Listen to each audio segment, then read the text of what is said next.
Seen Nick's laptop. Yeah, we've seen Nick's laptop.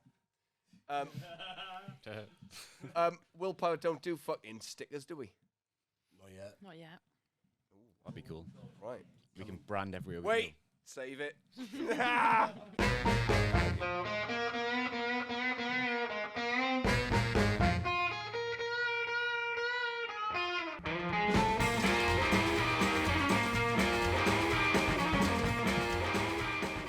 It's episode 13 of the Willpower Weightlifting Podcast.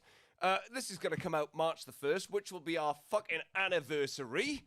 Congratulations to us. We made it a year. Look at that. How we've grown in one fucking year, eh? We did the first ones, dare I say, in the subterfuge of lockdown. Secretly broadcasting like fucking Radio Luxembourg. And now we're all fully fledged and legal. Welcome, viewers. Joining me, as usual, is Michael Farmer. Good evening, everyone. Good evening, everyone. Yeah. Yeah, it's different. Yeah, I missed my timing. Jordan SAKKAS. Good evening. And Sarah KEDWARD. Hello. Right. So, first order of the day is training week. Mike. Cheers, Mike. Right. How's your training been? Excellent. Yeah. No, I have no bad training sessions. Not a single bad training session. None in a month. No. That's good. Yeah, that's right. My spreadsheet's a little bit white. Normally I fill in the red when it comes to fucking population of training. Mike's there's a lot of white in there.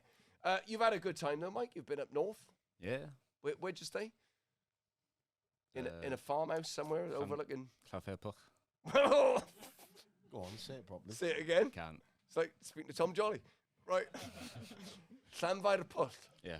Gwyngyll Gogerig and Drobaf Cantasillion Go. It's that one. The funny name place. Right, lovely. And what were you doing up there, Mike? Working? Yeah, I did a bit of work.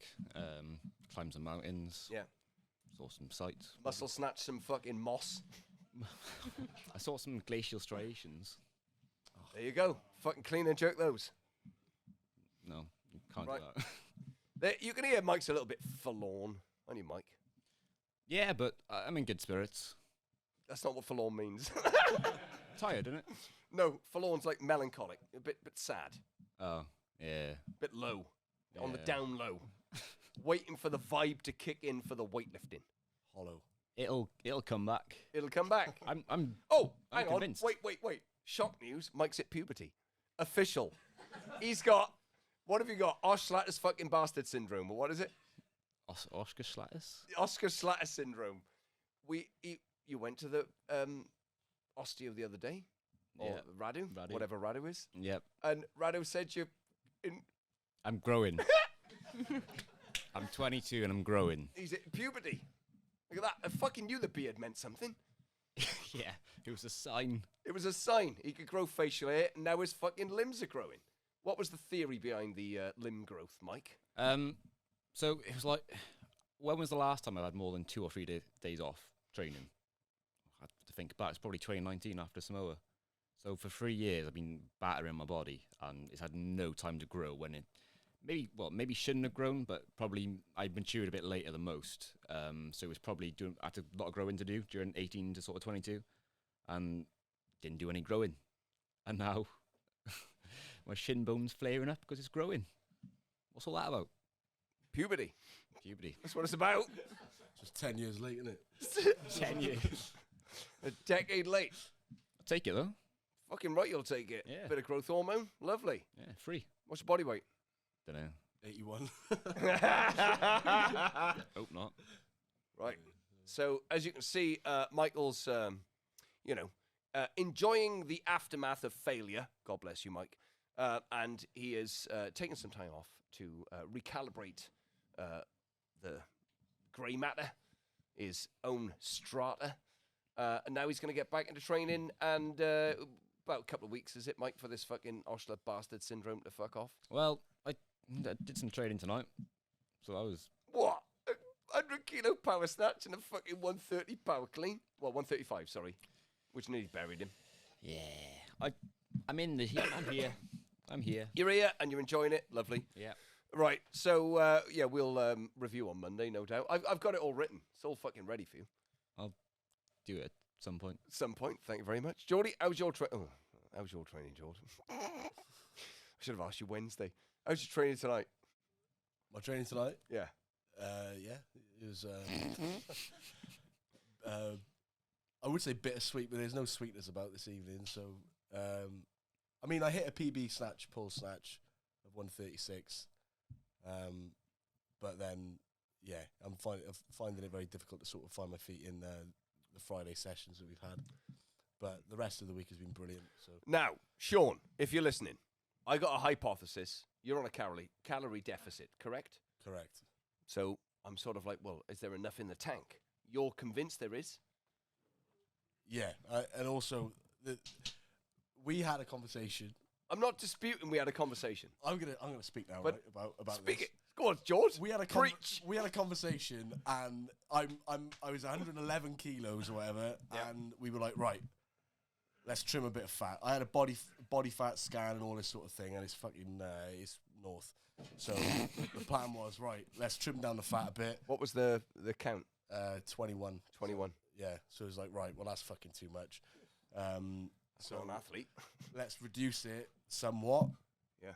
Allow some room to grow some lean muscle mass. Yeah. And then when are we able to do that in the calendar? Well, now would be the best time to do it. 100%. I'm so, on board. So that we can be in a surplus then for the 3 months in the lead up to the games when the training is at its highest demand.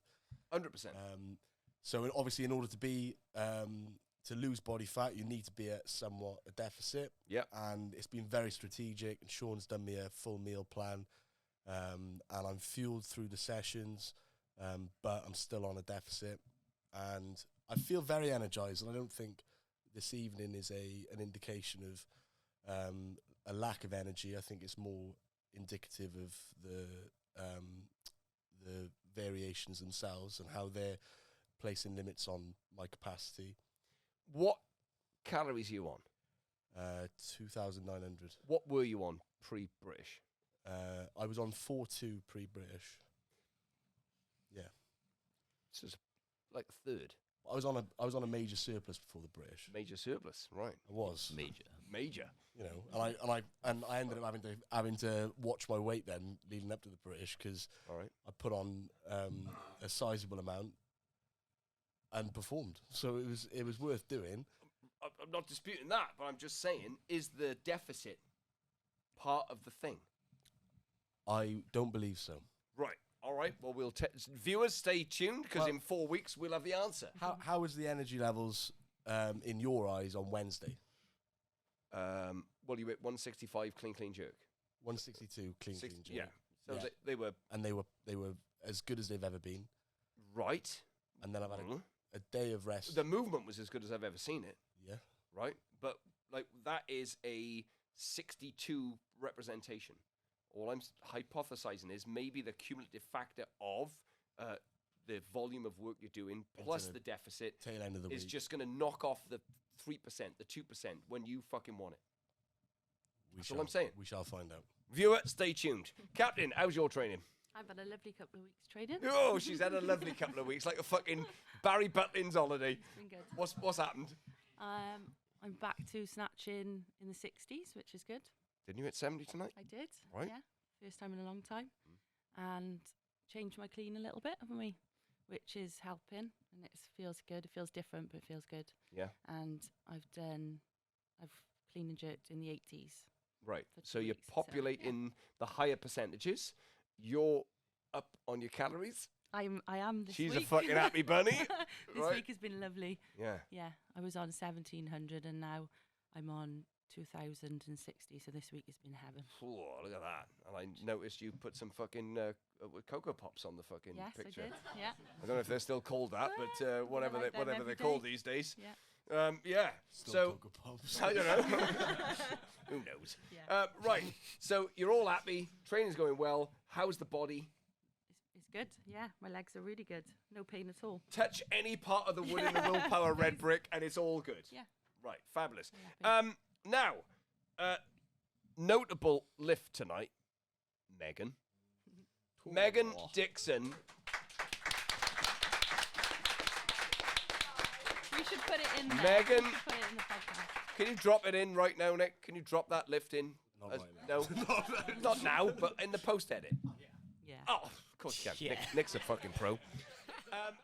Yes, man, come on. Push it, man.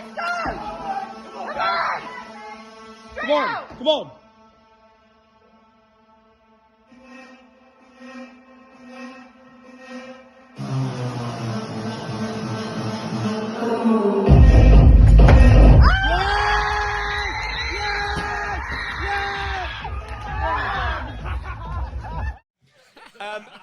Yeah. Megan Dixon cleaned 100 kilos tonight for the very first time.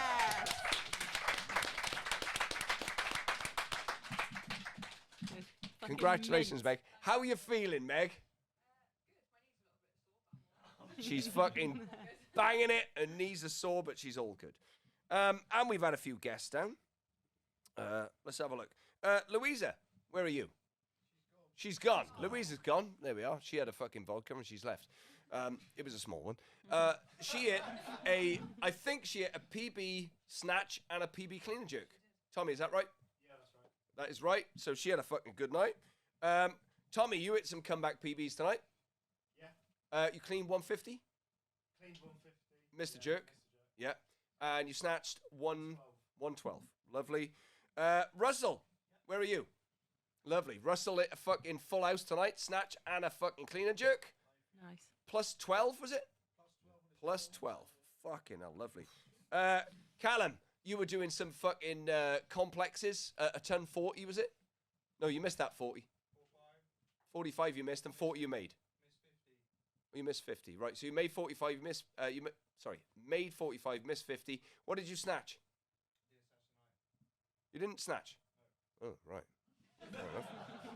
No wonder I thought I didn't fucking see any of it.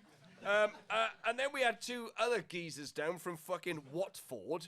I think that's somewhere in North London. Matthew and Matthew. Matthew, you need to get a stronger fucking back. Period. What did you hit tonight? 95 and 112. What's that in your fucking numbers? Equal PBs, 95 and 112. Didn't put the kilo on. Other Matthew, what did you hit? I've got a 112 snatch and a 140 clean. What is that in your fucking world? 2 kilo PB snatch and an equal PB clean. There you go. He fucking put the 2 on and missed the 1. Lovely. Congratulations. So that was nice. It was a fucking busy. Platforms were fucking 3 and 4 deep. It was all fucking go in the basement. And I think Charlie brought a fella named Darius down, who no idea what he lifted, but it looked like he hit 15 on a snatch, missed a 20. What did he hit? 20. He hit 20. That's about his best, isn't it? 20-40. Got crushed on a fucking heavier clean. But we had a good night. Guests come down. What? That's true. He got fucking crushed. Bloody savage. He got crushed. Yeah. You got crushed a couple of times. Like, Yeah, George. Oh, Jordy. what do you mean, yeah, Geordie? I said, oh. It's true. You miss a lift and it fucking crushes you. That's the technical terms. Sorry. All right. You give it a flowery name. It's not about how hard. What? It's about how hard you get hit. Keep moving forward. All right. Even if you do, get crushed. Right. Good. Now, we got a very important topic. God. It's very important. And Michael, this is your subject matter. Who has the right to put music on at the Willpower Gymnasium? Mike, you sat in a corner like a fucking, prepubescent fucking twink for 5 years of your fucking life here, having no say on the music. No say. And all of a sudden, other people like to come in and put their fingers on the playlist. Maybe they want to fucking put their own playlist on. That's quite hurtful. Go for it, Mike. They don't know the trials and tribulations that I personally have been through. I sent Justin a friend request, I think, probably 6-7 years ago. Said, "Hi, Justin, can I come and train in the gym tonight?" I think just the response was yes. I went with Josh McCarthy. Josh. I sent a friend request along with a message. Didn't get a response back. Didn't think anything of it until 4 or 5 years later, when it was accepted out of the blue. That was a good day. That was a good day. Nick, just take Mike's gain down a little bit, please. Thank you. Go on, Mike. Go on, carry on. So I almost felt like a notable member of the gym, which was bloody tremendous. Because coming in, there's a lot of big characters, obviously, and to come in and you want to put your music on, you can't. But let's go back to the friend request. Okay. Nick, have I ever accepted you as a friend? Yes. Have I? Yes.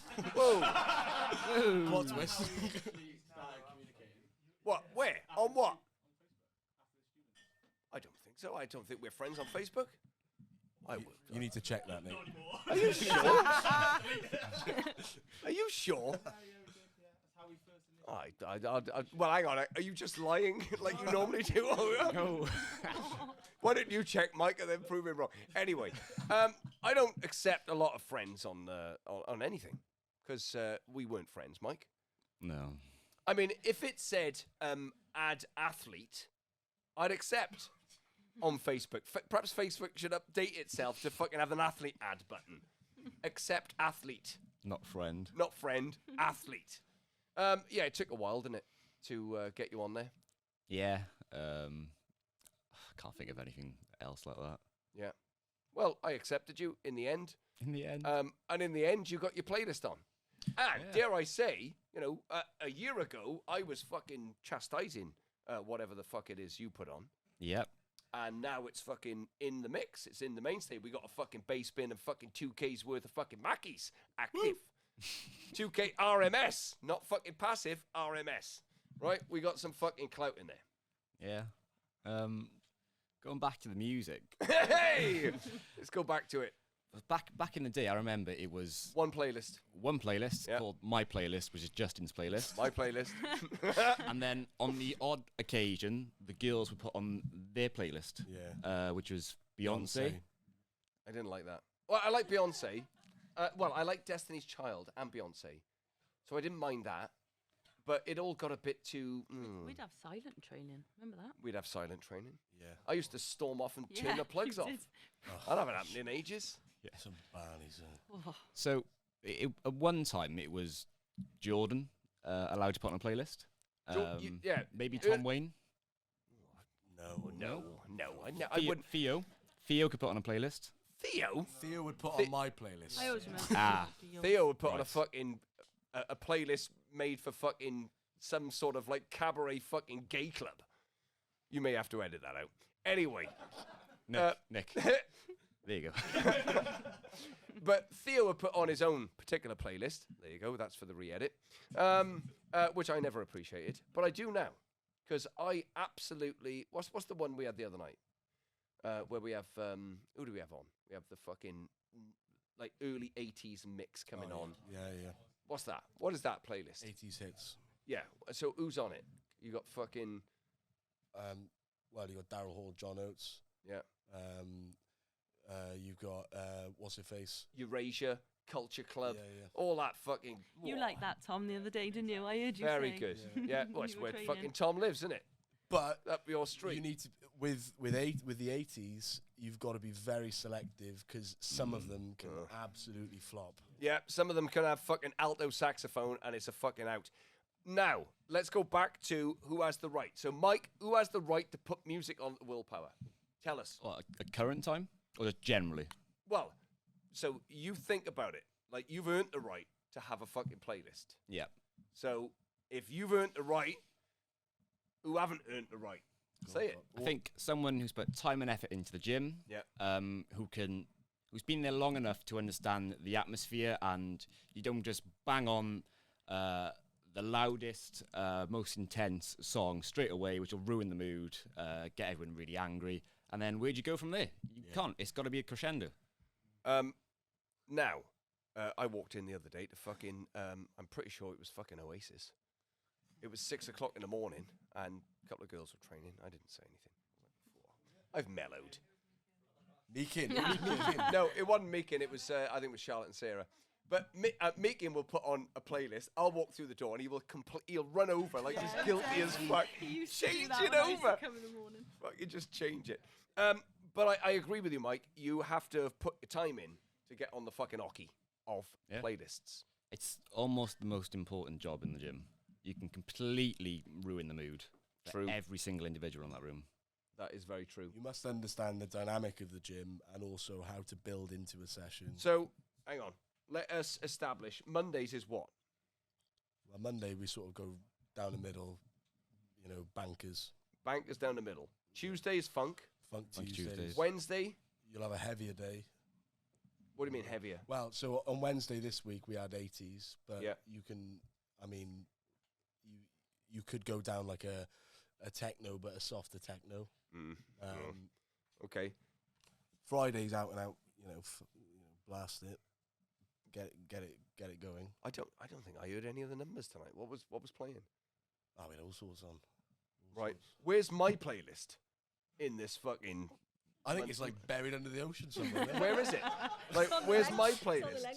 He's on, It's on the Lenko, yeah. He's on the dinosaur in the corner of the gym. We've got a black box. Now, I'll talk about Bluetooth. Bluetooth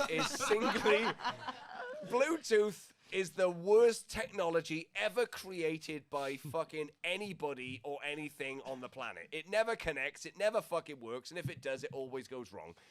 So we've got a Bluetooth fucking box in the corner of the gym called Lenko, right? And I can guarantee you that this is my new iPhone 13. Not this one, but my old phones would never connect to the Lenko. Everybody would come in. Their phones would be on Bluetooth. You'd blame it on another country. And my fucking phone wouldn't connect. And I'd be like, why is my phone not connected to my fucking Lenko? You used to blame Jordan's head. Oh, right. Let's go there. Let us go there. Right, Geordie, why would I blame your head? Massive. You used to say throughout the majority of my childhood that my head was so big it carried its own Electromagnetic frequency. Yeah. Which would knock other electronic devices out of kilter. Right. Did I put that right? Yeah, I think that's absolutely accurate. Right, was I correct? Often. It was so strange. It was like... you get in my car... And the lights would start flashing and it would be like, nothing's working. I'm like, what the fuck's going on? car would turn over. Get your head away. Yeah. It happened very often. We'd have drives up to like Loughborough or something, and we'd have CDs in the car, and then the CD would start like buffering, and you'd blame it on my head. I had a lot of evidence. So, Jordan's, the size of his head, right, the magnitude of his head, would draw the current of the electromagnetic frequency, and it would just scupper my tech, mainly my Bluetooth. Anyway, I think my point is Bluetooth technology is just doesn't work. Now, I feel we need my playlist back in. Thank you. Where is it? It's on my Spotify that I fucking pay for, that everyone's got access to. Right, fair enough. It says my fucking playlist. Well, it doesn't say fucking. It says my playlist. It was on the old iPhone, wasn't it? Have you still got Well, that? it's on Spotify. Okay. So what are you using? You're using something else. Spotify. What are you using? Spotify. What was that other thing we talked about the other day? SoundCloud. We're not using that anymore, are we? Yeah. Sometimes. That's Charlie's. It's all I too think, isn't it? confusing. Dabble. It's not confusing. There are two media platforms that we use. Right. So on Spotify is my playlist. Okay. You need to get Spotify on your phone then. I have it on my phone, but it doesn't connect to Bluetooth. So I think in sort of round up in conclusion, you have to earn the right to put a playlist on in this gym. Those who do put the playlist on have a fucking massive responsibility to get it right in terms of the way it enters, its volume, its timbre, how it builds, how it influences the evening's worth of training. I know we spoke about that almost on episode 1. Well, indeed on episode 1. And even on episode 13, viewer, it hasn't fucking changed. It's still important, let me tell you. Right, get ready for STONEHEWER, Nick. So, we are now going to, last year, we spoke about St. David. There we stand. And I thought that was one of the best things we ever did on this podcast on day one. And now we're going to call Stonehewer because we're going to ask Stonehewer about Merlin. Merlin, the Welshman, Merlin, the magician. And would Merlin become a Willpower member? Fuck, I got to ring him. Jesus. Hang on. I got my new phone. I don't even know the code. Hang on. Fill some time. No, I'm going to fill time. No. Fuck him. This is fucking free. Right. S? What do you mean? Turn our viewers. No, don't fucking edit it out. Stonehewer. Right, there we are. It's on Bluetooth. It's calling. Stonehewer sent me an image of himself in full regalia earlier, which you can put up, Nick. Good evening, Justin. Good evening, Stonehewer. How are we doing? I always feel like I'm in the Eurovision Song Contest, like we're calling Luxembourg or something. We're doing well, Stonehewer. I've just queued you up perfectly and then lost about 20 seconds of time. Now, Stonehewer, it's this episode is coming out March the 1st. Last year, we did St. David. This year, I quested you. Notice the word. I quested you for Merlin. Yeah. Merlin, what can you tell us about Merlin? Wait, we haven't got any music. We don't need music because this is going to run. This is not a minute. This is not a medieval minute. This is fucking more important. Good. We are literally putting Merlin through the fucking Willpower interview process. All right, Stonehewer. Good. Anything happening? Wait. Before we do that, we'll have to talk about your training. You lot came down here and visited the other day. Yes, we did. Yeah. What an amazing experience. How was it? It was awesome. We always jump at the opportunity to come down. The atmosphere is something that we all talk about. Yeah, we think it's brilliant. Great. And you brought, what, 6 of you down, was it? 1, 2, yeah, there was 6 of us in total. That's it. You had a big Friday, and then we had a bit of a session on Saturday morning. That's it. And a game of chess with Louis, I believe, as well. Game of chess, and we had some breakfast rolls. It's fucking great. Yeah, it was great. We had a great What a time. weekend. And then we started to watch the rugby. Lovely. And then you sort of fucked off in between that. Right. So, well, you're very welcome back at any time, Stonehewer. Now then, you have researched Merlin, I'm presuming. Yes, I'm ready. Right. So off you go. There's no minute, Stonehewer. Just fucking. I might interrupt you every now and again, but off you go. Tell us about Merlin. So Merlin is a mythical figure prominently featured in the legends of King Arthur, and is best known as a wizard and an enchanter. He is a character based off an amalgamation of legendary and historical figures taken mostly from Welsh stories, popularised in the 12th century by the scribe Geoffrey of Monmouth. He is said to have been born in Carmarthenshire, which for the viewers is South Wales, where many of the roads, pubs and parks bear his name. There's even a legend in Carmarthen town surrounding an oak tree that says, "When Merlin's tree shall tumble down, then shall fall Carmarthen town." The tree itself was cut down in the early 1900s by a resident, as it was a meeting place for local youths. But there we go. It's said that after fighting a battle in 573 AD, Merlin went mad after watching the fall of his king, so he fled to a nearby forest in Cumbria, where he spent many years living as a wild man. And in his isolation, he was gifted the skill of prophecy by God. Later in his life, he was merited as discovering the white and the red dragon that laid under a castle in a partially constructed part near Snowdonia, releasing them from their eternal fight. I think that's something we touched on episode 4. Merlin is most famously known for his affiliation with King Arthur and the Britons, the Castle of Camelot, and the Knights of the Round Table. But Merlin took King Arthur from his parents at an early age to teach him to be a kind and just leader, giving him all the skills required to fight the invading Saxons and become the rightful king of Britain. Right. Is that it? That's it. I think I had that as at 1 minute 45. Okay. I don't give a fuck about the time. Now, St. David used to cold plunge. What did Merlin do? What did he do in his personal time? Well, I mean, living in the forest for many years, I can't imagine many of his baths were warm. I imagine he had to fight for his own food, which is pretty notable, self-sustained man and all that. Now, you said he was an enchanter. Yeah. So what does an enchanter do back in fucking 573 AD? So some of his most noted skills are he charmed a local warlord and made his army turn around, and they marched into the sea where they all died. You see, so he was obviously very good with his words. Fucking, I like him already. He's fucked off a warlord. Nice. Go on. Yeah. What else did he enchant? Well, I guess as well as being an enchanter, Carmarthenshire, is that far from Willpower? Yeah, it's not South Wales, it's West Wales. Is it? Oh, Carmarthen's about an hour and 35, hour and 40 minutes. Absolute west. It's the very beginning of West Wales. Is that right? Yeah. So he wouldn't even need to be a remote athlete if you took him on. Well, no, he'd be fucking turning up most weeks. I like the fact that he was a wild man.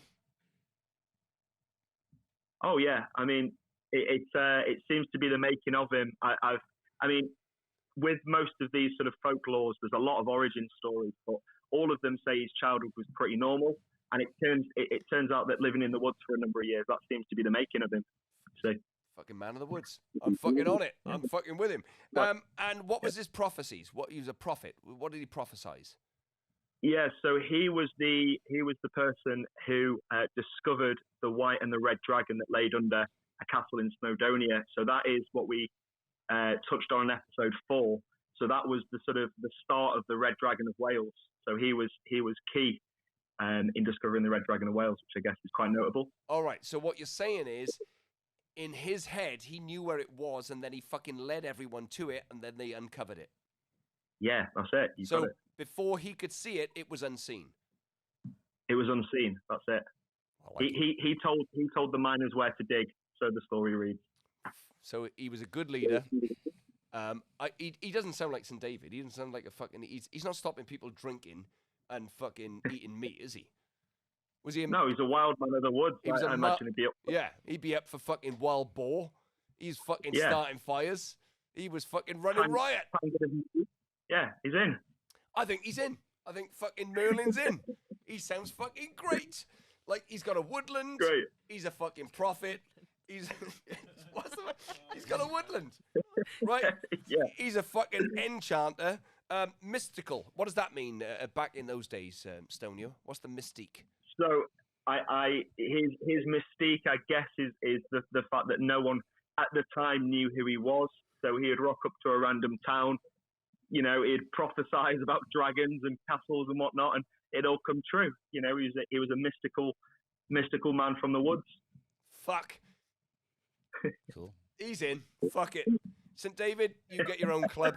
Fucking Merlin, you are fucking in. Right. Geordie, you got any thoughts on that? What I don't like about this geezer. Whoa! Fucking hell. What? He's going to hog your platform, is he, Jordan?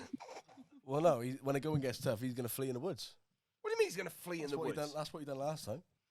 Stonehewere, did you hear that? Well, I can hear that, and yeah, that's a fair point. You know, when shit gets real, he does go, doesn't he? He goes in the woods. It's a consideration, that, isn't it? I guess. Yep. Don't know. Well, he's got a woods. He's got a woodlands. He's an enchanter. He's a mystical person. He's a wild man and a prophet. And he was kind and just to St. Arthur, to fucking King Arthur, to get him to fucking lead the Welsh. He was a loyal dog. Right, he was loyal. He was, perhaps his retreat was strategic. Well, without the retreat, he wouldn't have got prophecy, so there's always that. Yeah, George. Right, so there's a strategy. So he's fucking bright. I'm just wondering about his commitment to training. Yeah. Well, Mike, hang on, you had 4 weeks off. It reminds me of myself, actually. Like, he's in West Wales, he's in bloody... North Wales, he's in Snowdonia. He's in Cumbria. Uncovering red and whites. He ain't coming to the gym, is he? He's traveling. He's a traveller. He's a traveller, a bit like you, Mike. Yeah. Reminds me of me. STONEHEWER, do you know when Merlin hit puberty? Yeah, 14. Yeah, why not? He's not like me. So you said he was a mystical figure. Do we know what the mystical properties made him look like? Did he have a beard? Was he fucking hairless? Was he airy? Did he have a fucking... He was... Twink. So looking at all the depictions, he is tall and slim, long hair and a really long beard. So he's not even an 81, looking at him on a good day. When did he die? What age was he? He was 110 by one account and 115 by another. So he ripe old age, by the way you look at it. That is a lot of moss eating. Fucking hell, well done. Yeah. All right, well, in my book he's in. Captain, do you want him training here? Do you want a fucking mystical enchanter who's a fucking wild man prophet and owns a woodland here? He'll have to come and have an interview. Right, okay. Captain wants him I'll let him straight in the office. Geordie? No. No.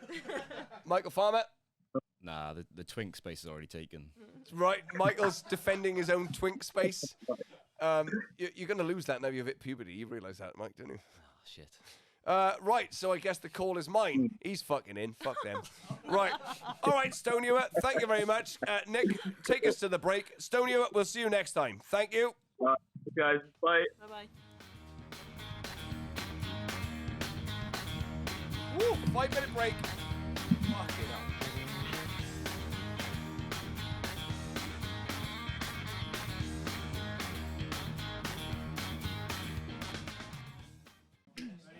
Yeah, fuck them. Just did it.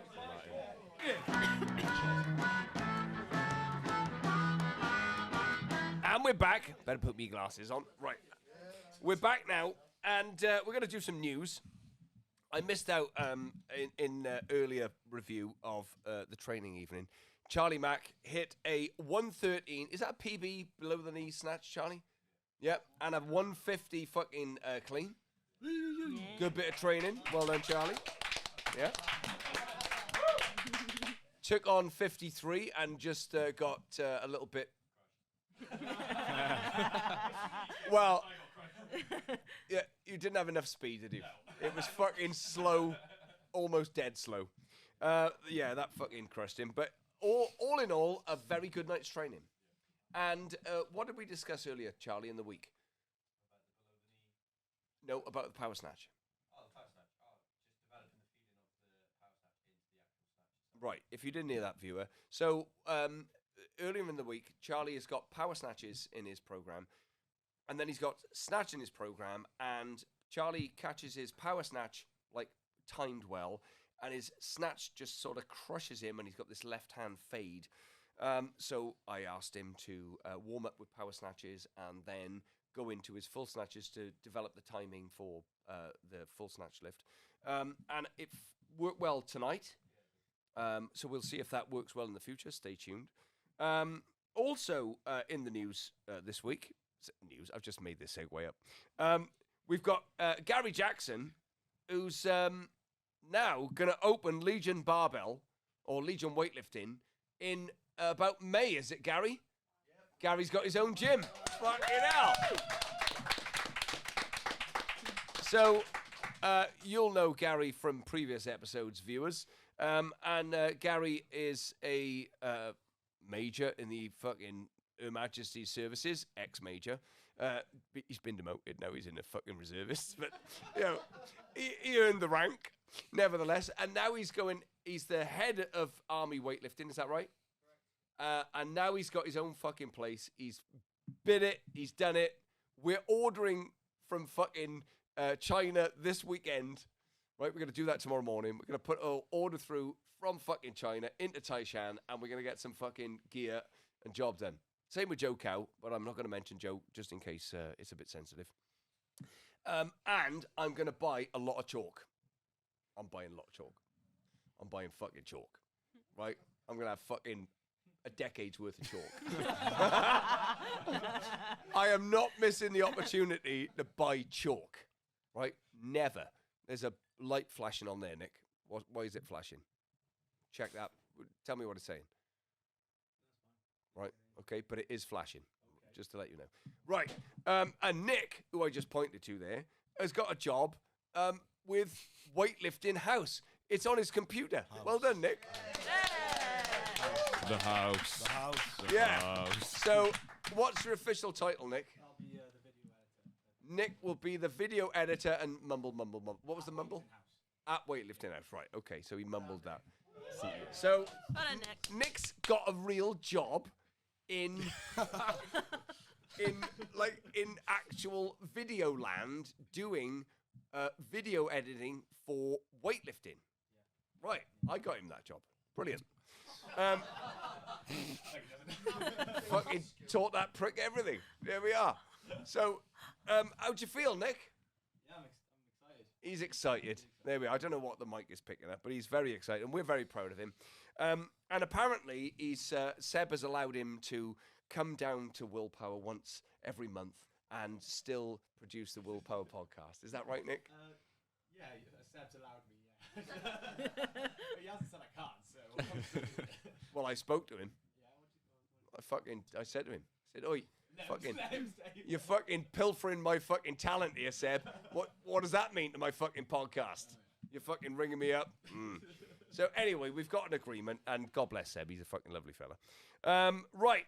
Oh, I better mention, it's our anniversary in a month and a half.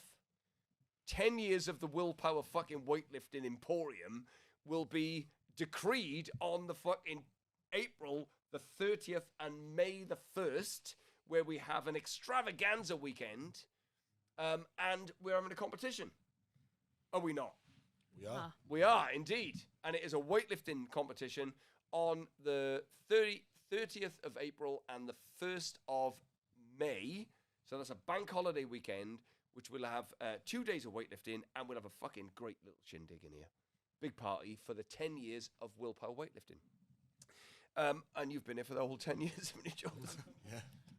Part of the walls. Part of the walls. The walls that have Drew's changed the walls. Yeah. Part of, yeah. Part of All the cobwebs. The old cobwebs.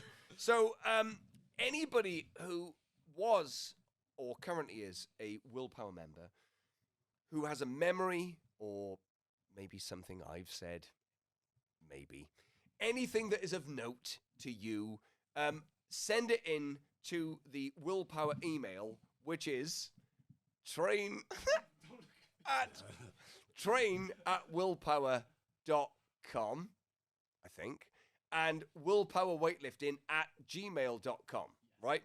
Thank you. So if you've got a memory, all you weightlifters of the history of this beautiful gymnasium, send me in your memories. Something, maybe you've got an old video clip of a fucking lift you did. Something of note that you want to fucking put forward, and we'll build it in, because I'm sure we're going to do a podcast on that fucking weekend. I'm fucking telling you we are going to do a podcast on that weekend. And we've asked a few people if they want to come over, and maybe we do, and but that'll all sort of sort itself out in the future. So we've got our anniversary coming up in April, which is wonderful, 10 years here. We've got Gary opening his gym, Joe opening his gym, Nick fucking off to Birmingham. Yeah. It's not Birmingham. Where is it? Redditch. That's not Birmingham. Nick's going off to work for the weightlifting house. Wonderful. Charlie's had a fucking great session tonight. Now we're going to move on to Geordie's segue, which he's just thought of. So press any button, Nick, and cue up some music.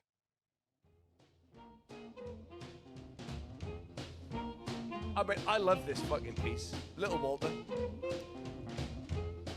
Fade it out. Go for it, Jord. I want to talk about training jumps. Oh, right. Go on. I'll put my pen down. Bit of a serious. Well, it's not. Yeah. Go on in. Training jumps. Relevant to weightlifting, which this entire podcast has not been. It fucking has been relevant to weightlifting. Bluetooth has been the main topic of conversation. But look how the Bluetooth affects the training. Yeah. Right. We digress again. Go on in. Training jumps. Go for it.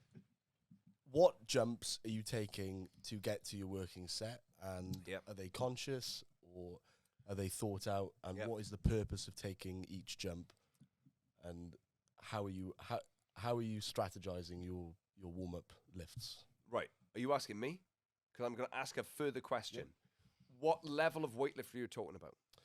Talking about 3 to 5 year. Right. Because before that, don't even worry about it. Yeah, it's not a consideration. But once Right. you've got to a point where you've established Yeah. numbers that Yeah. are somewhat relative to your capability as an Yeah. athlete, what jumps are you hitting, and why are you not taking bigger jumps for the majority of... So are you suggesting take bigger jumps? Yes, I am. And I think that the reason why people don't take bigger jumps on the whole is because they want validation and reassurance in their warm-up. Internally. Right, yes. And they want to be reassured by the previous weight that they're capable of doing the next weight.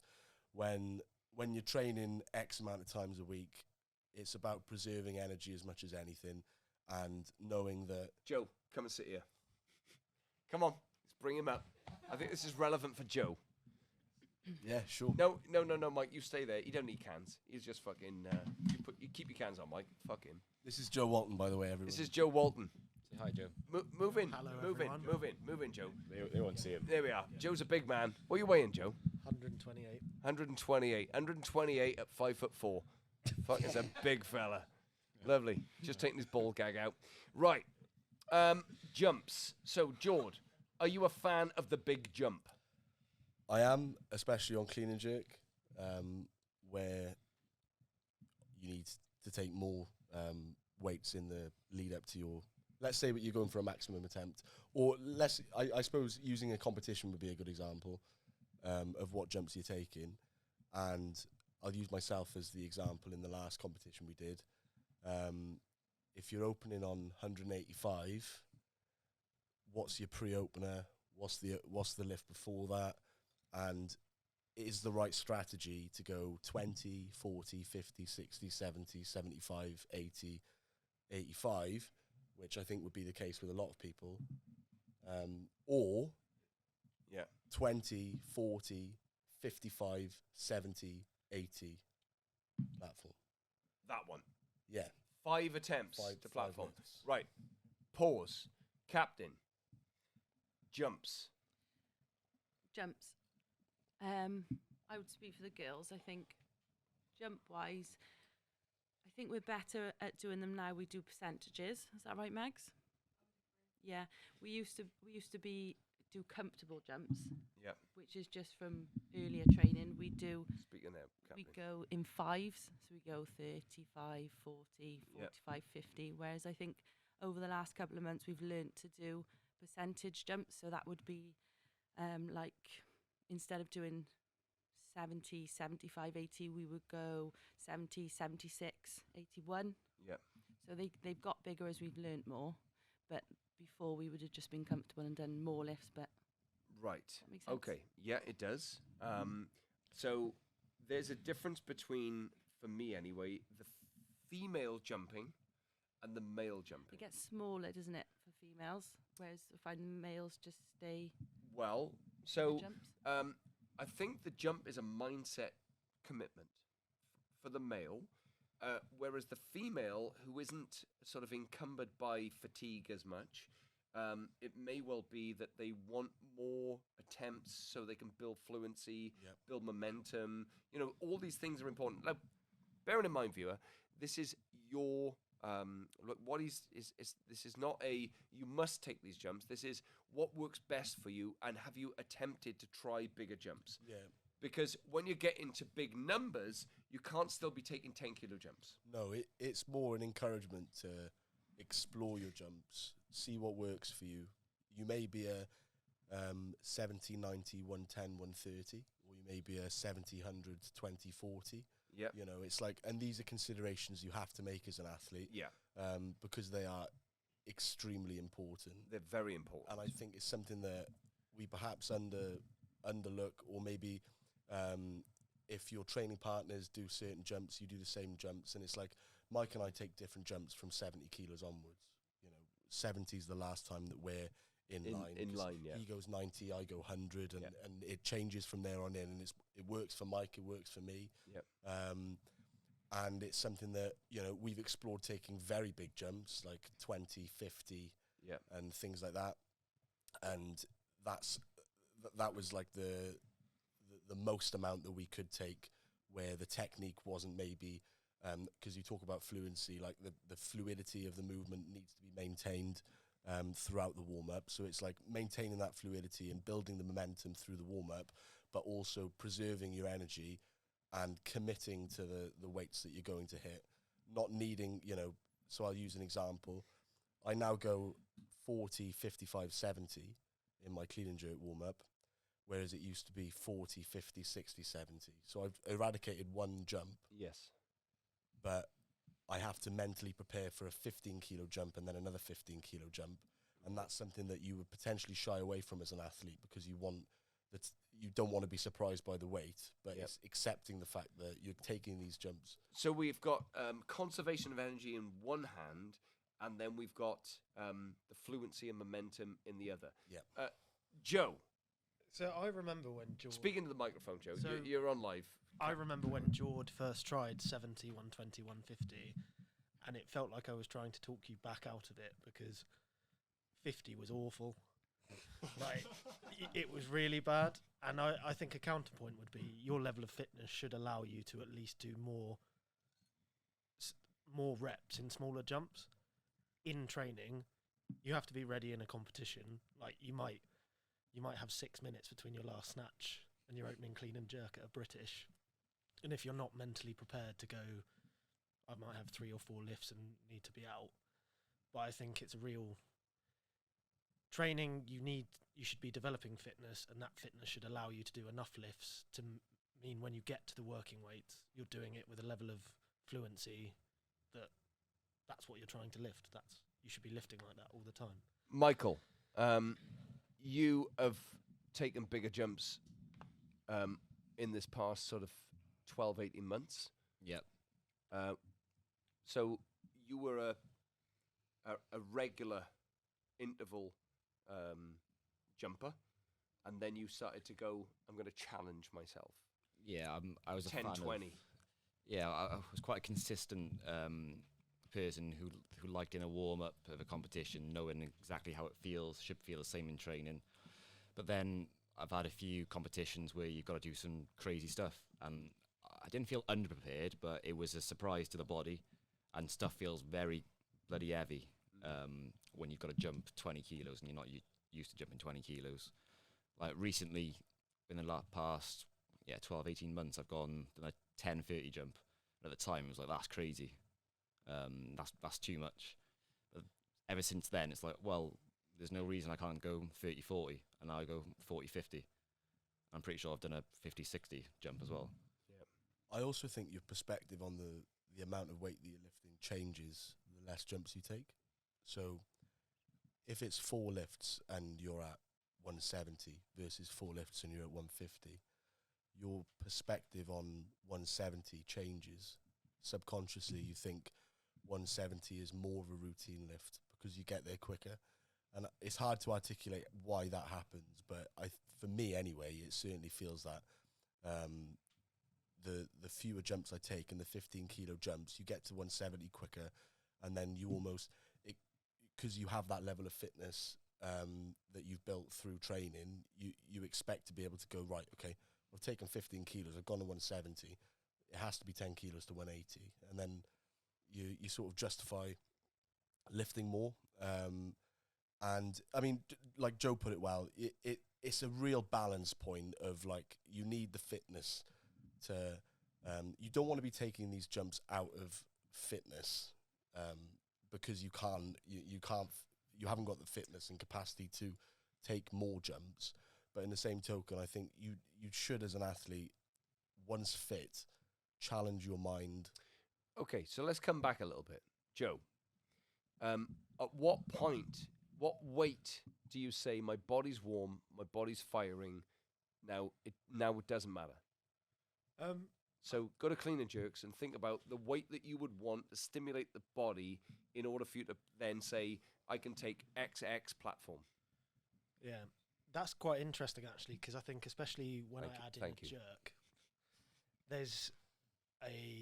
it may be due to technical aspects, but I want those more repetitions in. Whereas recently, I've been doing some hang cleans, and I think I've done 70, 100, 130, working weight at 150, and that's felt great. There's that intent that George's talking about, that you're going because I'm getting straight up there and I'm going to work. Whereas I think if I put that over my head, there'd be some belief of, well, you need to have had practice, which may be due to the fact that I don't feel as confident in a jerk compared to the clean. But yeah,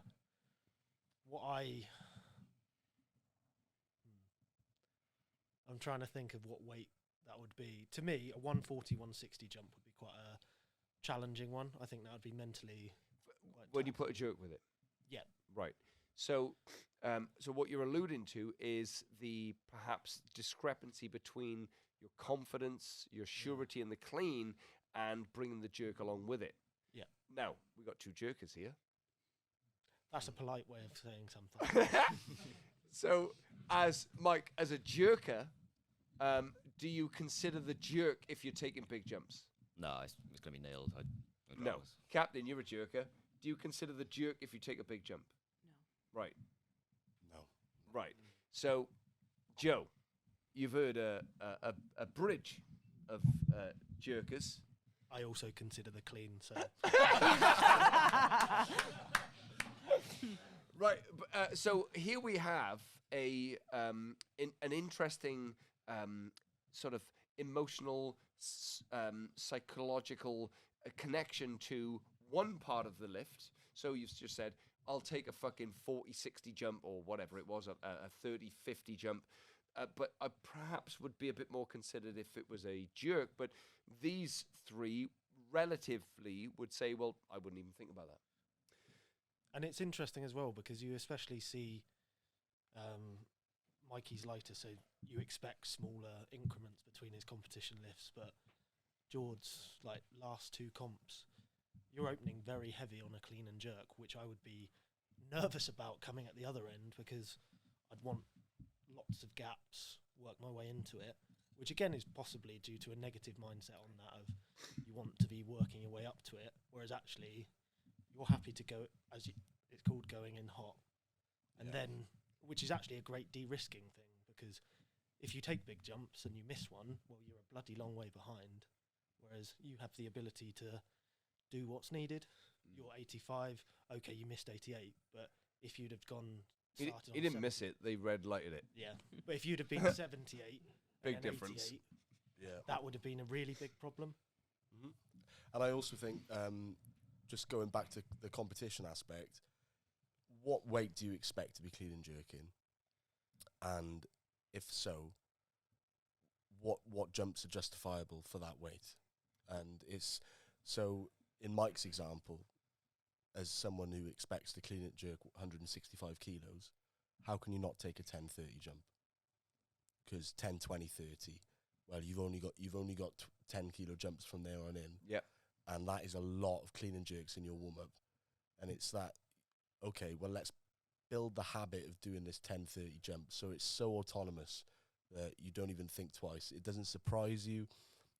It's not something that's asked of you at a competition. It is just something you do day in, day out. And that's where I think, ultimately, it's easy to lose sight of the fact that we're all training in weightlifting to compete, and the importance of these jumps really takes place in competition. In competition, absolutely. Yeah. Everything is important at comp day. The way we perceive loading, the way we perceive the jumps, each perception of each lift happens on competition day. And it happens then in the context of, being confronted with your opponents and the interaction between them and the loading, the time. You train regular. You're going to train at regular intervals unless you're training with Ben Wasley. God bless you, Ben. But you're generally training at a very regular interval. Where's Ben? Is he gone? Yeah, he has gone. But you organise your training to be clickety-click, clickety-click, clickety-click. Competition is not that. No. It's click. Let's wait a few minutes, and you'll get another click. and you have to be absolutely prepared for anything in competition. Go on, Mike. It gives you a lot of confidence when you know you're competing against someone and you see them the other end of the room and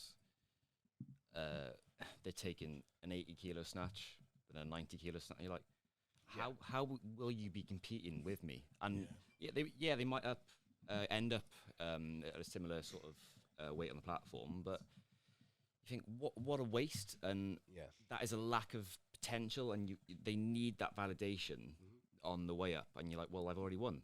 I've won the mental battle already, because you're seeking validation already in the back room before you've even put yourself on the platform. Yeah, if like in your weight category, if somebody's like a 125 snatcher and they're taking 70, 80, 90, 100, like it's like you're taking it's weights 70, 90. I don't even It's like,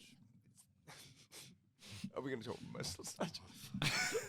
I don't think we should. Right, right. So we've got the jumps, and so the jumps are an important psychological preparation. They're a demonstration of fitness.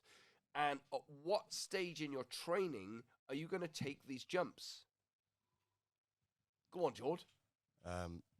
So I would say at any stage of training where you're working towards 90% lifts. So, well, okay. But, okay. I would differ to that. I would say it would be in the competition phase of training. Because I'm going to expose you to 90% lifts all the way through preparatory training. And it may well be that you're tired or whatever it is. You just take jumps that are preparing you for the work. Yeah. Right? But in comp training, when we get in the competition phase, when there's let's say there's a 75 day or an 80 day, you're going to take those jumps then. Absolutely, yeah. Right? Whereas in, 65 clean jerks, you're more about, okay, there's the training load and there's the volume I've got to do at this load, and I'm just going to sequence myself up to that load. Yeah, plus the fact that, there's going to be a starting percentage weight or a starting weight. So on Wednesday's clean and jerk day or whatever it was, the first weight was like 55. Yeah. So it's like, okay, well, I'll go 40 and then I'll go 55. Yeah. And that'll be that. If it was 62, I would probably go 40, 52, and then my starting weight. So it's like, but it's a plan and it's known and it's considered. There's a point, I think, at which the weight. So, for example, there's a denominator whereby you're not in consideration. So anything under 40 isn't a consideration. You could go 125, 40. Yeah. You could go 120, 40. There's no consideration below a certain threshold. You're just like, okay, I feel like this today, and I've got that, so I'll just go 40, 55, or I'll go 125, 45, 55. You could options, but there's a threshold below which you just go, fuck it. It doesn't really matter. I'm just going to feel my body on the day. 100 kilo clean and jerk is not going to feel anything like 150, 160. Tell that to Meg. Meg's asleep. Meg's fast asleep on the fucking chaise lounge up there. Captain, I remember back in the day where we would be taking very gradual increments in your training. That has very much changed of this past, let's say, year, 18 months. Yeah. So there's a point at which you recognize that you must change the weight. You must go 5 kilos or 10 kilos. Yeah, it's nice taking a jump out as well. So just this last 2 weeks, I would always go 55, 58, 60. Just on snatch. That's what I've always done. And the last 2 weeks, I've done 55, 60. So the jump was actually more exciting than the 60.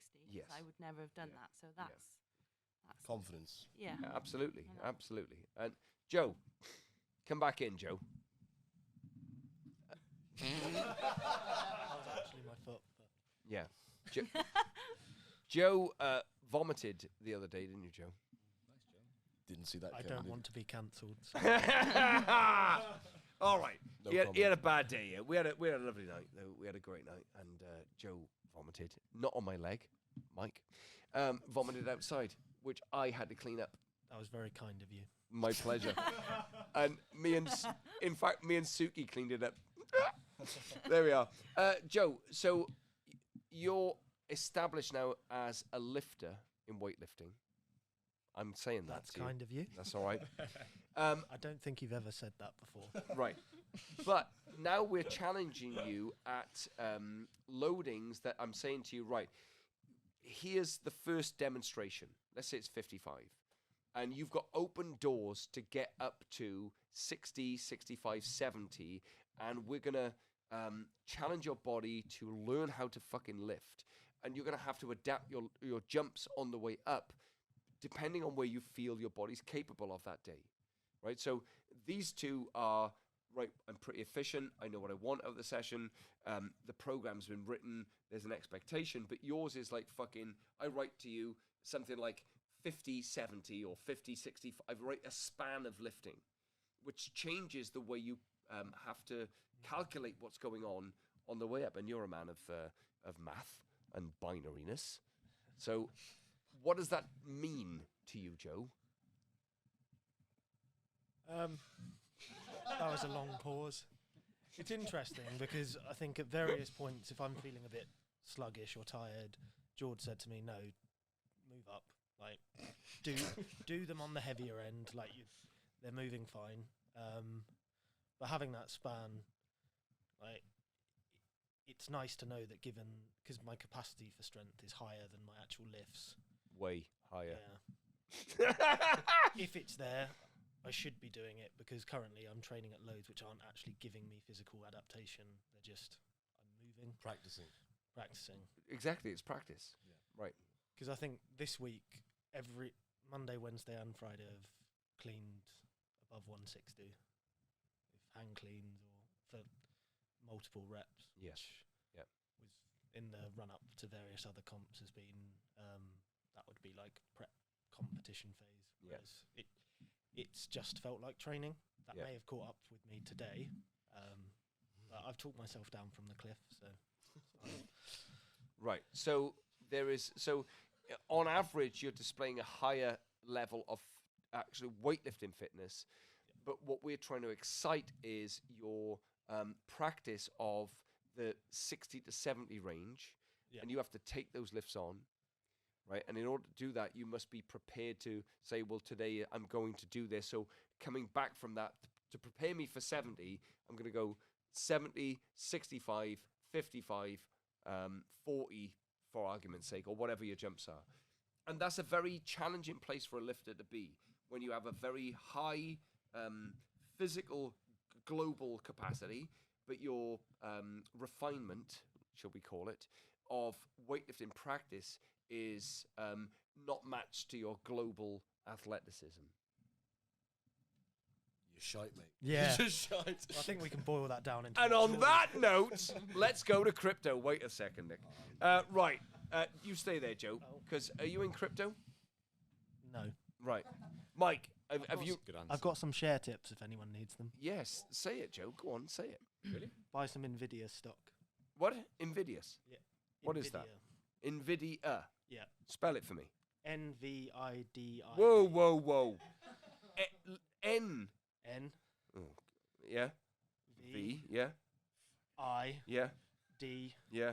I. Yeah. A. So it's not Nvidia, it's Nvidia. Nvidia. Nvidia. What do they make? Chips. Yeah. Chips. Computer chips. Oh, right. So okay. the crypto that George's losing money on is being mined on my chips. Right. Nice. What a dig. How do you... We never know where crypto's going to go.